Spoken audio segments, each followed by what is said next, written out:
दोस्तों आज का टॉपिक है घर जैसा खाना। तो छोटी सी कहानी को पूरा सुनकर जाना। सविता जी और उसके पति रामनाथ गोयनका दोनों अपने फ्लैट में अकेले रहते थे। एक बिटिया थी जो विवाह कर अपने पति के साथ 7 समंदर पार विदेश में बस गई थी। शाम को अचानक तेज बुखार आ गया। रामनाथ जी को सूखी खांसी और बदन दर्द से दोहरा 2-4 दिन बाद उन्होंने अपना टेस्ट करवाया। जैसी कि आशंका थी वे कोविड पॉजिटिव निकले। डॉक्टर ने उन्हें दवाइयां देकर होम आइसोलेशन में रहने की सलाह दी, पर बात यहीं तक सीमित नहीं रही। तीसरे दिन सविता जी भी कोरोना से ग्रसित हो गई। अब समस्या आई कि खाना कौन बनाए। पास पड़ोस से तो कोई उम्मीद ही नहीं थी। पड़ोसी व्हाट्सएप पर ये जानकर कि गोयना का दंपति कोरोना पॉजिटिव है तो वो सीधा कट्टी काट गए।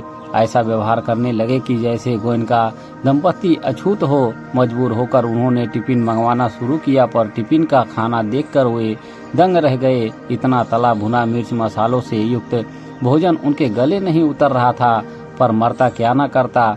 आंखों में आंसू भरकर उन दोनों ने ऐसा भोजन तब तक खाया जब तक कि उनकी कोरोना रिपोर्ट निगेटिव नहीं आई। कोरोना रिपोर्ट निगेटिव आने पर उन्होंने राहत की सांस ली।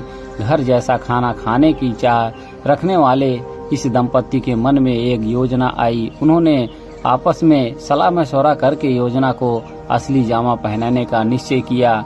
सविता जी और रामनाथ जी ने क्रमशः अपने अपने व्हाट्सएप ग्रुपों में जिनसे वे जुड़े थे ये सूचना डाली। पहले दिन ही वो 2 ऑर्डर आए।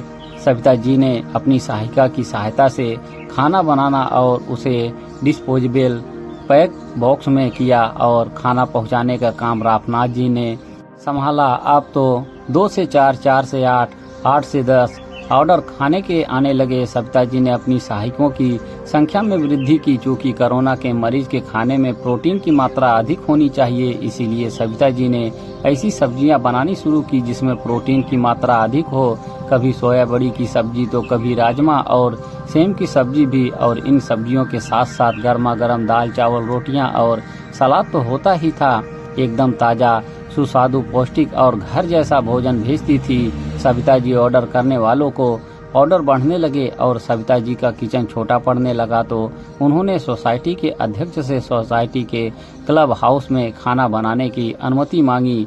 अध्यक्ष महोदय ने इस पुण्य कार्य के करने के लिए तुरंत हाँ कर दी। कोरोना से ठीक हुए लोगों ने अपनी स्वेच्छा से धनराशि भी दान के रूप में दी, जिन्हें अनिश्चितता से ही सही गोयनका दंपति ने स्वीकार कर लिया, क्योंकि इतने लोगों का खाना बनाने में पैसा तो लगता ही है और गोयनका दंपति के पास तो कोई कुबेर का खजाना तो था नहीं। इस दान के पैसे से खाना बनाने के लिए बड़े बड़े बर्तन खरीदे गए। राशन और साग सब्जियां खरीदने में रुपयों की किल्लत अब खत्म हो चुकी थी। गोयनका दंपति के द्वारा किए जा रहे इस नेक काम को देखकर आस पड़ोस के फ्लैट्स में रहने वाले लोगों में भी जागरूकता आई। वो भी सहयोग करने लगे।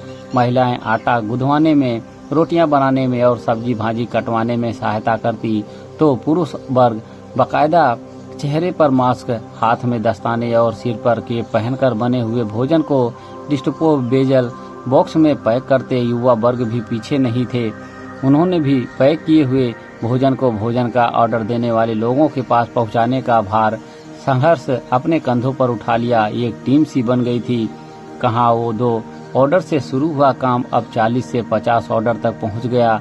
गोयनका का दंपति खुश थे, संतुष्ट थे, क्योंकि उन्हीं के प्रयासों से कोरोना के मरीजों को घर जैसा और पौष्टिक भोजन मिल रहा था और साथ में उन्हें मिल रही थी उन कोरोना से पीड़ित लोगों की दुआएं, जिन्हें घर बैठे ऐसा भोजन मिल रहा था, वह भी मुफ्त। गोयनका दंपति वाकई इन दुआओं के हकदार भी थे, क्योंकि उन्होंने काम ही ऐसा किया था। दोस्तों ये छोटी सी कहानी आपको अच्छी लगी हो तो एक लाइक जरूर करें। धन्यवाद।